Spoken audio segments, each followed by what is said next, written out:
almost to the studio. Not quite, but hear me out. We are not doing another episode over the phone, Sarah. Hear me out. I've got the slides up on the phone, so we can have slides this time. How far are you from the studio? Sarah? I'm not driving toward the studio. If you did drive to the studio, how far away are you? Like 45 minutes?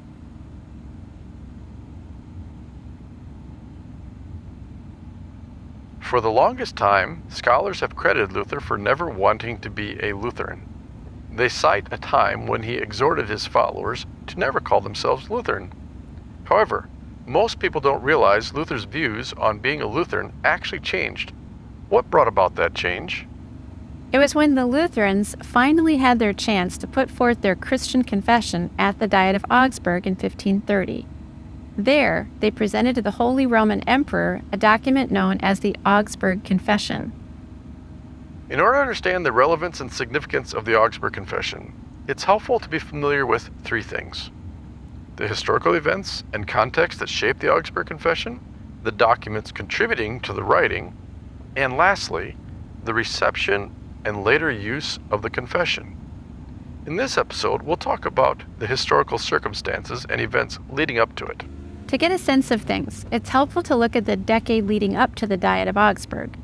In June of 1520, Pope Leo X issued an order called a papal bull, titled Exsurge Domine. That papal bull gave Luther an ultimatum: either recant what he'd been writing and saying, or he would be excommunicated. His response?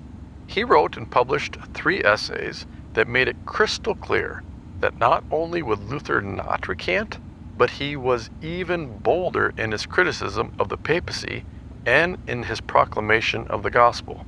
The result was that on January 3rd, 1521, the Pope formally excommunicated Luther.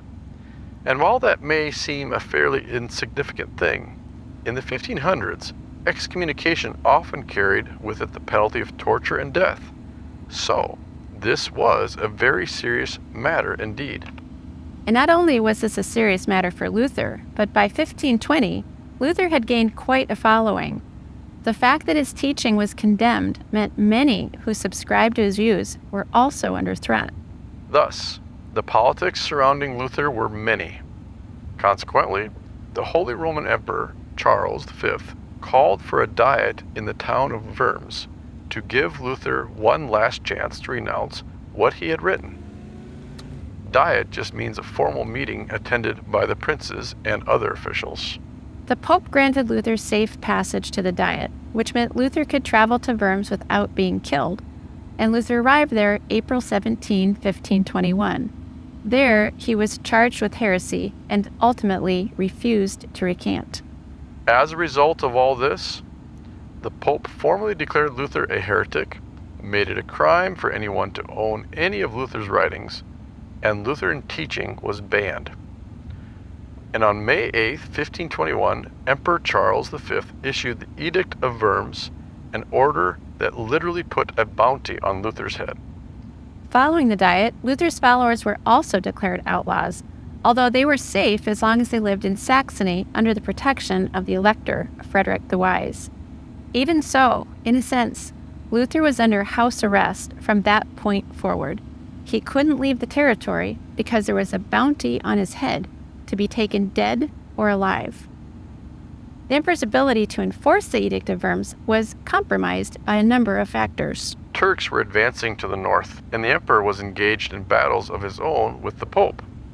So, he looked to gain support, or at least no open dissension, from the German princes. In fact, Charles V was effectively forced to negotiate with the German princes because of these political and military factors. Thus, he called the first Diet of Speyer in 1526. The outcome of that diet was that each estate, so each elector of the empire, would make his own decision regarding the enforcement of the 1521 Edict of Worms, as it was deemed justifiable before God and His Imperial Majesty, until the next church council could be convened. A side note here.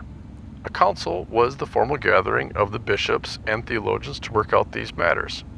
In other words, Under the terms of the Edict of Worms, the electors didn't have to go after Luther or his followers if their conscience wouldn't let them. Rulers and city councils didn't have to snuff out Reformation teaching in their territory, and in fact, the teachings began to be promoted to a greater extent, as some took advantage of the pause to spread the Reformation teachings in their territory. At this time, Luther was asked to write a confession of what he believed so as to justify why the electors and the territories decided to allow Lutheran teaching to propagate.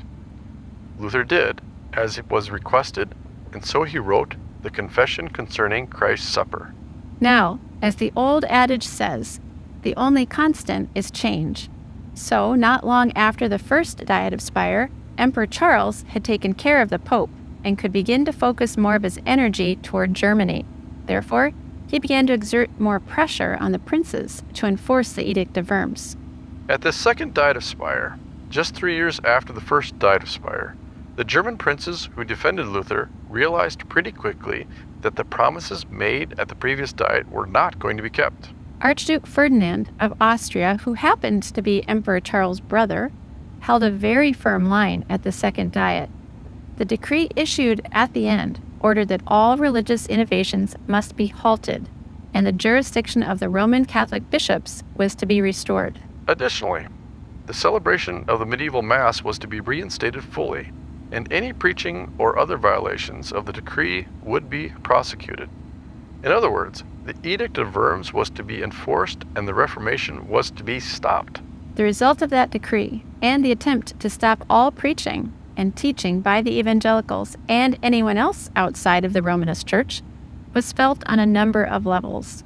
For starters, it led to the slaughter of the Anabaptists, those people who believed in the need to be rebaptized. This was, in fact, one of the few things both the Lutherans and the Romanists agreed on. It also resulted in a formal protestatio presented by the Lutherans. This formal protestation of the decree is actually where the term Protestant comes from, a term that remains to this day. It was initially a negative label given to the protesting Lutherans, something most Protestants today don't realize. The grounds for their formal protest was that they were bound by the first Diet of Speyer in 1526, and their legal rationale was based on the traditional constitutional protestatio that protected a minority against an unjust majority position. That formal protest was signed by 5 imperial princes: John of Electoral Saxony, Philip of Hesse, George of Brandenburg-Ansbach, Wolfgang of Anhalt, and Ernst of Braunschweig-Lüneburg. There were an additional 14 imperial cities that signed on to the protest, so this was certainly not a large number of people or cities. This was a moment of confession for that small group, however.